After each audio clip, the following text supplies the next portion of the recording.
बुजुर्गों का फैल उनकी मौत के बाद, उनकी वफात के बाद कम नहीं होता, बढ़ जाता। अब कोई कहे भाई ये मुवाहिद नहीं है, जो इस किस्म की बात कर रहा है, शिर्क की बात कर रहा है। लेकिन हकीकत यह है, कह रहे भाई दुनिया में देने वाली तो एक ही दात है।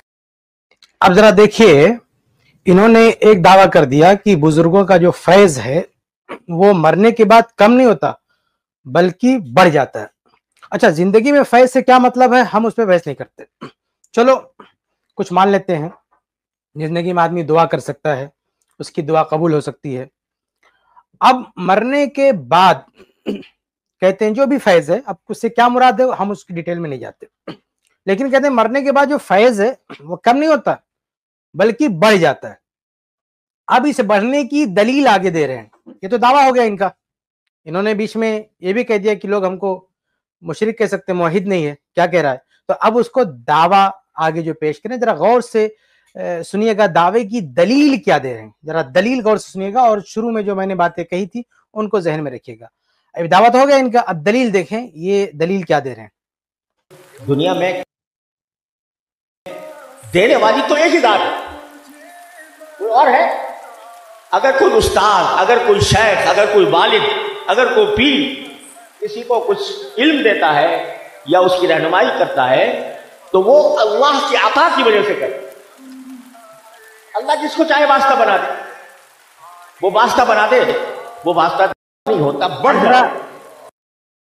अब जरा देखिए दलील क्या दिया इन्होंने। दलील यही दिया कि अल्लाह रब्बुल आलमीन, देने वाला तो अल्लाह ताला ही है, लेकिन अल्लाह ताला किसी को वास्ता बना दे, यानी अल्लाह ताला कोई नेमत या कोई भी ताकत या कोई भी चीज किसी और के हवाले कर दे और उसके जरिए दिलवा दे, किसी को वास्ता बना दे। ये इनके पास उसकी ये दलील है। जरा इसी को और आगे से पूरी वीडियो हम खत्म कर लेते हैं, आगे भी सुन लेते हैं। अल्लाह जिसको चाहे वास्ता बना दे, वो वास्ता बना दे। वो वास्ता चाहे तो कोहेतूर को बना दे, वो चाहे तो आग को बना दे, उसके जरिए पहुंचा दे। वो जिसको चाहे वास्ता बना दे, वो वास्ते के जरिए आता फरमाता है। वास्ता जिसको चाहे बना दे, जिंदा को बना दे या मुर्दा को बना दे। ये देखिए, तो इसलिए अल्लाह तबारक व तआला, एक मिनट यहाँ पे एक जुमला बतौर खास गौर कीजिएगा, खास तौर से एक जुमला कि इन्होंने कहा कि वास्ता चाहे वो जिंदा को बना दे या मुर्दा को बना दे, वास्ता जिसको चाहे बना दे, जिंदा को या मुर्दा को। तो ये जहन में रखिएगा। उसके बाद हम इनका ये खत्म करते थे। एक मिनट है, आगे आगे फैज़ है वो अल्लाह ही का है, अता है, बहुत ही हकीकी सिर्फ एक है। और जो कोई है वो उसने वास्ता बना दिया, उसको एहसान मानना चाहिए कि मुझे अल्लाह ने मुझे वास्ता बनाया। अब देखिए आपने कि इन्होंने दलील ये दिया है कि मरने के बाद भी बुजुर्गों का फैज कम नहीं होता बल्कि बढ़ जाता है।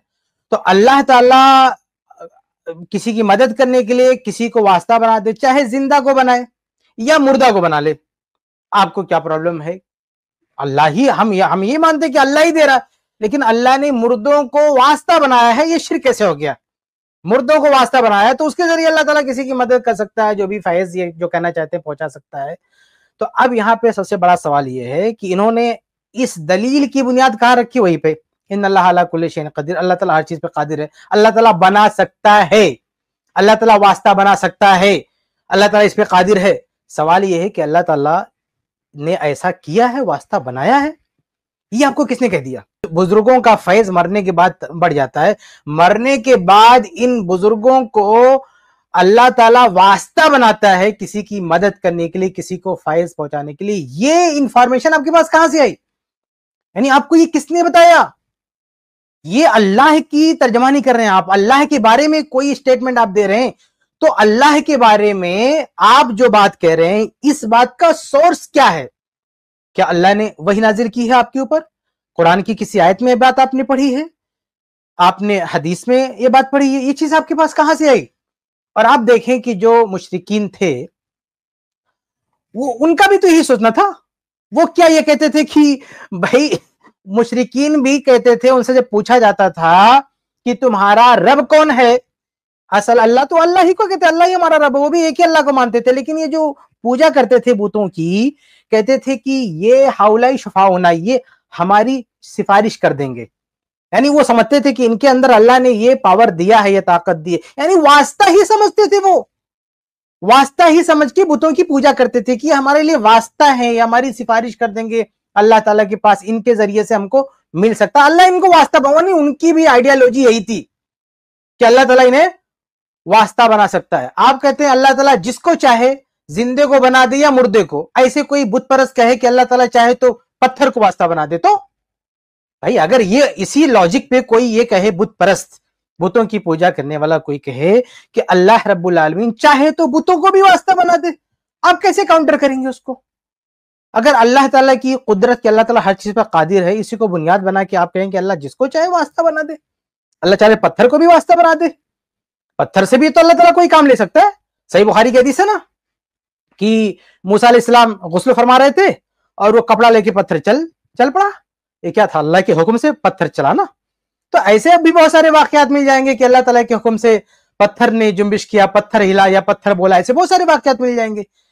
तो अल्लाह ताला की कुदरत में है कि पत्थर को हिला सकता है, पत्थर को वास्ता बना सकता है अल्लाह रब्बुल आलमीन। वो कपड़ा इधर से उधर करने के लिए पत्थर को वास्ता बनाया अल्लाह ताला ने।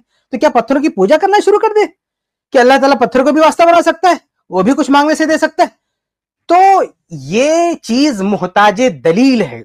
बुजुर्गों के बारे में दावा करना कि इनका फैज मरने के बाद बढ़ जाता है, ऐसे ही बुत परस्तों का बुतों के बारे में दावा करना कि ये हमें ये सब कर देते, ये सारी चीजें मुहताजे दलील हैं।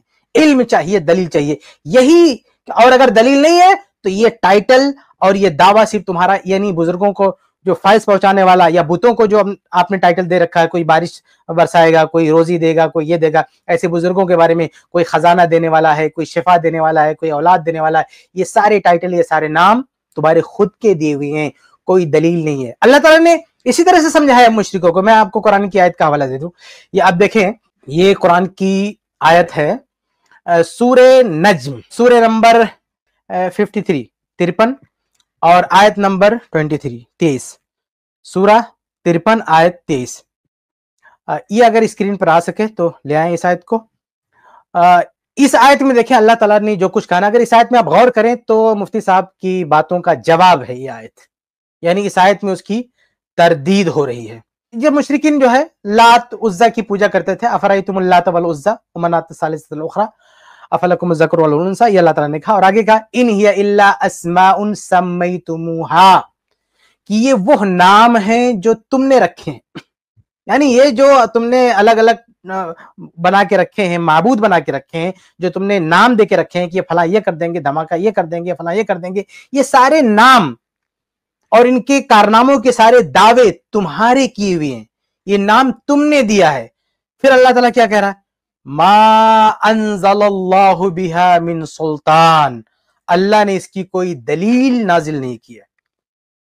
अल्लाह ने ऐसा कहीं नहीं कहा है कि हमने इनको ये पावर दिया है, हमने इनको ये इख्तियार दिया है, हमने इनको ये कुदरत दी है या अता किया है। तो अल्लाह ताला कह रहा है कि ये तुमने अपनी तरफ से दावा कर लिया, भाई तुमने खुद से ये नाम दे दिया। अल्लाह रब्बुल आलमीन ने कोई दलील नहीं नाज़िल की। तो जो भी इस किस्म के दावे करते हैं कि मरने के बाद बुजुर्गों का फैज बढ़ जाता है, उनसे हम यही आयत पढ़ेंगे सामने कि इन हिया इल्ला अस्माउन सम्मैतुमूहा, ये तुम्हारे दिए हुए नाम है। अंतुम व आबाउकुम, तुमने तुम्हारे बाप दादाओं ने ये सब नाम दिए। मा अंज़लल्लाहु बिहा मिन सुल्तान, अल्लाह ने इसकी कोई दलील नाजिल नहीं की है। कितनी प्यारी बात है। अल्लाह फरमाता है इन यत्तबिऊना इल्ला ज़न्ना, कि ये इत्तबा करते हैं किसकी? ये पैरवी करते हैं किसकी? जन, गुमान की, यानी अटकल बच्चों, यानी इनको महज ऐसे गुमान पाल लिया है, यानी किसी दलील की बुनियाद पर बात नहीं कह रहे हैं कि मरने के बाद बुजुर्गों का फैज बढ़ जाता है। ये बात किसी दलील की बुनियाद पर नहीं, गुमान की बुनियाद पर कि बुजुर्ग थे, अल्लाह जिंदगी में दे सकता, मरने के बाद भी दे सकता है, गुमान है। दलील कहां है? दलील कहां इस बात की? मा अंज़लल्लाहु बिहा मिन सुल्तान, अल्लाह ने कोई दलील नहीं उतारी है। ये आपने खुद से नाम जो है ये खुद से आपने ये टाइटल दे दिया है। और फरमाया अल्लाह ताला ने वमा तहवल अनफुस, ये खुद से और इनकी जो नफ्स, इनके दिल में जो बात आती है, जिनकी तरफ इनका दिल अपने दिल से آپ نے گمان سے اور اپنا دل کیا اور آپ نے بول دیا کہ ایسا ہو جائے گا. تو کبھی کبھی جو ہے آدمی جانتا ہے ہاں دل کی تسلی کے لیے کسی کو جو ہے سہارا مان لیتا ہے, لیکن کوئی دلیل نہیں ہوتی, صرف گمان ہوتا ہے. تو گمان کی بنیاد پر اتنا بڑا دعویٰ کہ مرنے کے بعد بزرگوں کا فیض گھٹتا نہیں بلکہ بڑھ جاتا ہے. یہ اس دعوے کی بنیاد کیا ہے؟ اس دعوے کی بنیاد محض گمان ہے جو اللہ نے اس قرآن میں کہا, محض گمان ہے, کوئی دلیل نہیں ہے, اللہ نے کوئی دلیل نازل نہیں کی ہے. اس لیے مفتی صاحب نے جو بات کہی ہے اس پر میں بات کو ختم کرتا ہوں. اس کے تعلق سے ہمارا دو باتیں کرنا ہے, میں نے جو باتیں کہی نا اس کا خلاصہ ہے دو باتیں. پہلی بات یہ کہ بلکہ تین باتیں, یعنی میں ساری باتوں کو سمیٹتا ہوں اپنے, یعنی میں نے آپ کے سامنے جو باتیں رکھی ہیں اس میں سے تین باتیں آپ جو ہے نوٹ کیجیے. پہلی بات یہ کہ اللہ تعالیٰ کی قدرت اور اللہ تعالیٰ کے قانون, ان دونوں کا فرق آپ سمجھیے. یقیناً اللہ تعالیٰ ہر چیز پر قادر ہے, نو ڈاؤٹ, اس پر اللہ تعالیٰ قادر ہے. قادر ہونے کے ساتھ ساتھ اللہ تعالیٰ کے ایک قانون بھی ہے, اللہ تعالیٰ کے ایک ضابطہ بھی ہے. ہم سب مرنے کے بعد دوبارہ زندہ کیے جائیں گے, دوبارہ زندہ کیے جانے کے بعد ہمارے لیے تو جنت ہے یا جہنم ہے. اللہ تعالیٰ اس بات پر بھی قادر ہے کہ دوبارہ سے دنیا میں بھیج دے, قیامت کے بعد دوبارہ ہم کو یہاں بسا دے. اللہ اس کی طاقت رکھتا ہے, لیکن اللہ کے قانون کے خلاف ہے. محض قدرت کی حوالہ دے کے ہم یہ نہیں کہہ سکتے کہ اللہ ایسا کرے گا. اللہ نے ایک قانون بتایا ہے, اللہ نے ایک اصول بتایا ہے, ایک ضابطہ بتایا ہے, وہ بھی ہمیں سامنے رکھنا ہے. تو اللہ کی قدرت کا حوالہ دے کے کہ اللہ کچھ بھی کر سکتا ہے, آپ جو چاہو دعویٰ کر لو گے. اللہ نے جو قانون بتائے ہیں, جو اصول بتائے ہیں, جو ضابطے بتائے ہیں, جو وعدے کیے اللہ تعالیٰ نے, جو خبر دی اللہ تعالیٰ نے, وہ ساری باتوں کو آپ پس پوچھ ڈال دے کے صرف قدرت کا حوالہ دے کے آپ جو چاہیں دعویٰ کر لیں گے. تو یہ پہلی چیز جو ہے ذہن میں رکھیے گا. دوسری بات یہ کہ یہ جو دعویٰ ہے کہ بزرگوں کے مرنے کے بعد ان کا فیض گھٹتا نہیں بلکہ بڑھ جاتا ہے, اس دعوے کی دلیل مانگنا ہے. کیونکہ آپ نے اللہ تعالیٰ کے بارے میں ایک دعویٰ کر لیا ہے. اللہ تعالیٰ کے بارے میں دعویٰ آپ کو دلیل دینی ہوگی اللہ تعالیٰ کی طرف سے کہ اللہ تعالیٰ نے کہاں کہا ہے کہ بزرگوں کا فیض بڑھ جاتا ہے, کدھر ہے, آپ کون سی قرآن کی آیت میں ہے, کون سی صحیح حدیث میں, آپ کو کس نے بتایا؟ یہ محض آپ نے جو ہے اپنے گمان سے وہ بات جو ہے کہہ دی ہے. تو اس پر وہ آیت جو میں نے پڑھائی, قرآن میں کئی جگہ اس طرح کی آیت ہے جو مشرکین مکہ جو کہتے تھے. تو ان سے یہ سوال کرنا کہ بھئی یہ تمہارے کیے ہوئے دعوے ہیں, اس دعوے پر اللہ کی طرف سے دلیل چاہیے. دلیل نہیں ہے, تمہارا صرف ظن ہے جو اللہ تعالیٰ نے کہا. اور تیسری بات یہ کہ یہی عین عقیدہ, معاف کیجئے, مشرکین کا ہے جو شرک کے خلاف ہے. ہم کوئی فتویٰ نہیں لگاتے بھئی, ہم یہ کہہ سکتے ہیں غلط فہمی ہے, ہم مفتی صاحب پہ کوئی فتویٰ نہیں لگاتے, لیکن اس طرح کی سوچ اس سوچ سے میچ کرتی ہے جو مشرکین کی تھی, جو یہ کہتے تھے کہ اپنے بتوں کے بارے میں ان کا یہ عقیدہ تھا کہ بھئی وہ ان کو خدا نہیں, ان کو یہ نہیں کہتے تھے کہ یہی اللہ ہے, وہ ایک اللہ کو ماننے والے تھے, لیکن کہتے تھے یہ اللہ کے یہاں سفارشی ہیں. تو وہ ان کے بارے میں جو ان کا دعویٰ تھا کہ یہ کر دیں گے, یہ سارا دعویٰ گمان کی بنیاد پر تھا, دلیل کی بنیاد پر نہیں تھا. وہ اپنے بتوں کے بارے میں جو دعوے کرتے تھے وہ گمان کی بنیاد پر دعویٰ کر دیتے تھے کہ اللہ تعالیٰ نے ان کو دیا, اللہ تعالیٰ نے اختیار دیا. تو اللہ نے اس پہ سوال اٹھایا کہ کدھر دلیل ہے, تم کو کیسے پتا چلا کہ اللہ تعالیٰ نے کوئی دلیل نہیں اتاری, تم نے کہاں سے کہی, تم نے صرف گمان کی بنیاد پہ کہہ رہے ہو. تو یہ جو ان کا طرز فکر تھا, ان کا جو یہ طریقہ تھا سوچنے کا, یہ طریقہ میچ کرتا ہے جب اس طرح کی باتیں کہی جاتی ہیں کہ مرنے کے بعد بزرگوں کا فیض بڑھ جاتا ہے اور اللہ تعالیٰ جس کو چاہے دے دے. تو یہ بات اس سے میچ کرتی ہے کہ بھئی جس کو چاہے دے دے. آپ کو کس نے بتایا ہے, اس گمان کی بنیاد پر کیسے آپ نے فیصلہ کر لیا؟ تو یہی آیت ہم یہاں بھی پڑھیں گے کہ ما انزل اللہ بہا من سلطان, یہ تمہارے اپنے دیے ہوئے نام ہے, اللہ نے کوئی دلیل نازل نہیں کی, تم صرف گمان کی بنیاد پر, یہ بات آپ صرف گمان کی بنیاد پر کہہ رہے ہیں. تو یہ خلاصہ ہے پوری گفتگو کا. اللہ سے دعا ہے کہ اللہ تعالیٰ ہم سب کو حق بات کہنے سننے اور اس پہ عمل کی توفیق دے. آمین یا رب العالمین.